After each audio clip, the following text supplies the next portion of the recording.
For the cash-strapped traveler who dreams of sipping champagne in first class, a frequent flyer program is a must-have. Airline loyalty programs offer passengers free flights, seat upgrades, and access to elite business class lounges. They are also a massive revenue generator for U.S. airlines. It's big money for these airlines, bigger even for a lot of airlines than all those baggage fees. So frequent flyer miles and credit card points are a huge industry. Many airlines make more money selling their miles to credit card companies than they do by flying airplanes. But in 2020, U.S. airline passenger travel tanked after the coronavirus pandemic shut down businesses and states enacted stay-at-home orders. The challenge in the business right now is demand. With all the stay-at-home orders and the challenges with respect to travel, it's well documented. We're operating right now at less than 5% of a normal passenger load. I think today we're operating with about 30,000 passengers on our books. Airlines are struggling like never before. And with U.S. passenger traffic down by 90% and more than half of U.S. passenger planes parked, analysts say these frequent flyer programs are a lifeline for U.S. carriers. But what happens to those miles when almost no one is flying? And can a frequent flyer program survive if an airline goes bankrupt? Airline loyalty programs began in the 1980s as a kind of promotional gimmick, but now they are a big moneymaker for U.S. carriers. These programs started off really as an afterthought and ended up becoming, in some cases, more profitable than the airlines themselves. American Airlines claims its Advantage program, started in 1981, was the world's first. While frequent flyer members can earn miles based on the type of ticket purchased, most miles today are earned by doing things other than traveling, according to analysts. Airlines make money by selling billions of dollars worth of miles to hotels, car rental agencies, other airlines, and especially their credit card partners. Yeah, by far the biggest source of revenue are these credit card partners, the banks that are buying these miles. So no surprise that those are the transactions that really add up to billions and billions of dollars for these airlines. Delta Airlines has a co-branded credit card with American Express.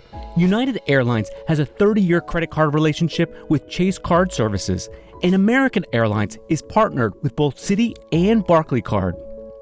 American also makes money off of some reward cards that aren't branded, such as the popular Chase Sapphire Reserve Card.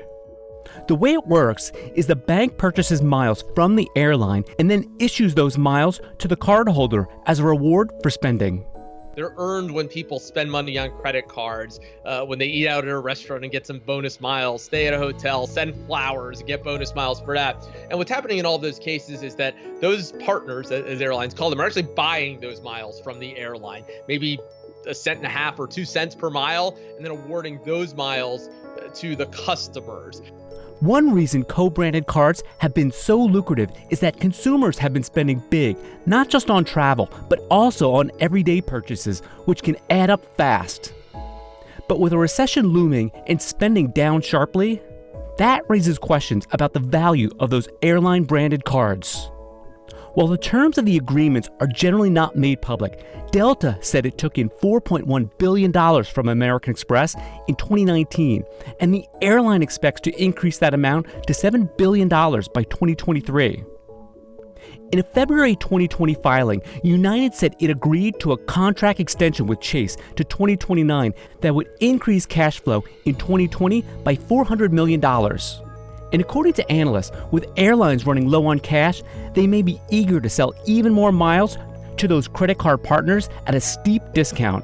But believe it or not, these banks are buying more miles than ever. And it's not necessarily because people are more interested in traveling than ever before. It's because the miles are on sale. These airlines are desperate for cash, and they're doing deals with the banks where they're selling them billions and billions of miles that banks might not really need for years, but they're selling them at a big discount. With U.S. passenger traffic down by 90%, airlines are desperate to fill seats to keep their most reliable customers loyal. So for years, if you spent a lot of money with the airline and flew a lot, they would give you elite status. And in 2020, That got thrown a huge curveball with the COVID-19 crisis because people aren't flying, and top-tier flyers are, simply put, freaking out. So the most major airlines have extended status, and not only that, they have made it easier to attain elite status. In April 2020, Delta announced its Sky Miles Medallion members would be able to keep their current status through the end of 2021, and qualifying miles from 2020 would be rolled over to 2021. Medallion status is reserved for Delta Sky Miles' most elite flyers and is earned through a combination of flying and spending. The carrier is also expanding other benefits, including the extension of travel vouchers and flight credits to Sky Miles members and Delta cardholders. The Sky Miles program has more than 92 million members worldwide. United offered similar incentives for members of its Mileage Plus program. The program's top flyers who have attained Premier status will have their benefits extended through January 31st, 2022. And America's Advantage members who have achieved the program's elite status will see reductions in status qualifications for 2020 and extended airport lounge membership for an additional 6 months. But with would-be passengers sheltering in place and fearful airplanes could be a breeding ground for COVID-19 infections, many are choosing to postpone travel.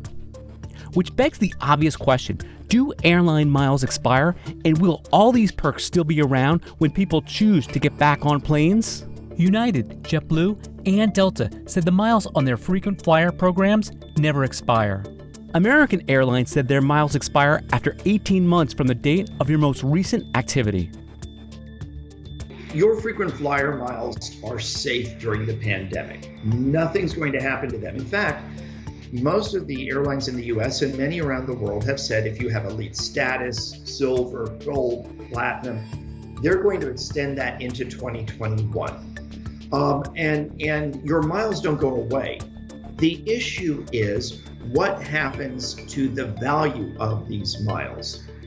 Will the airline charge more or less for an award ticket? Will their partners stay with them or leave? In less than 2 weeks, in late March 2020, credit agency S&P lowered its ratings on every major U.S. passenger airline. In an email to CNBC, the credit agency said that the airline's ratings remain on credit watch with negative implications, meaning the ratings could be lowered even further.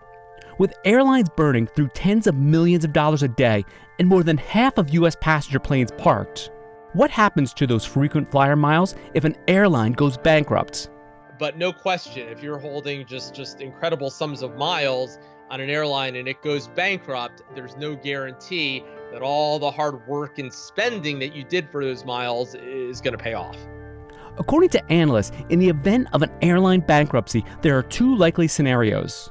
As long as the carrier continues to operate, your frequent flyer miles will most likely remain intact. Airlines have a big incentive to keep their programs running as a way to get back to profitability. Now, if an airline goes bankrupt but continues to operate, from the standpoint of a frequent flyer program, it's pretty much business as usual. Your frequent flyer balance stays the same. Since the early 2000s, American, United, and Delta have all gone through bankruptcies, and their frequent flyer programs have survived. The biggest threat could be if an airline liquidates and isn't merged with another carrier. In that case, you could lose all of your frequent flyer miles. Obviously, if an airline shuts down, then your frequent flyer points go away. They become essentially worthless. But despite the dire situation for U.S. airlines, analysts say banks buying extra miles could provide a silver lining for consumers. The good news for consumers right now is that after years of devaluation from a consumer perspective, of airlines being somewhat less generous, making it harder to earn miles and then harder to redeem them, now that banks are buying so many miles from airlines because airlines need the cash, there's going to be a surplus of miles out there. And that means that there could be just extra miles that banks have and they've already paid for that they're going to use again to lure people to get credit cards.